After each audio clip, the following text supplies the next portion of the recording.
بسم اللہ الرحمن الرحیم۔ السلام علیکم ورحمۃ اللہ وبرکاتہ۔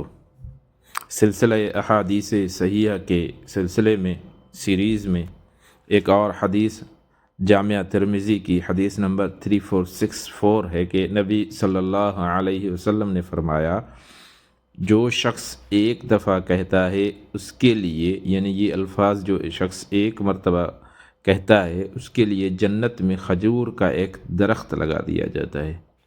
الفاظ کون سے ہیں؟ سبحان اللہ العظیم و بحمدہ۔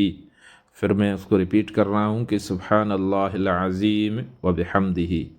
دوبارہ اسے ریپیٹ کر رہا ہوں کہ سبحان اللہ العظیم و بحمدہ، سبحان اللہ العظیم و بحمدہ۔ پاک ہے اللہ عظمتوں والا اپنی تعریفوں کے ساتھ۔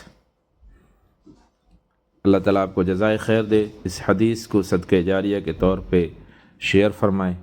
السلام علیکم ورحمۃ اللہ وبرکاتہ۔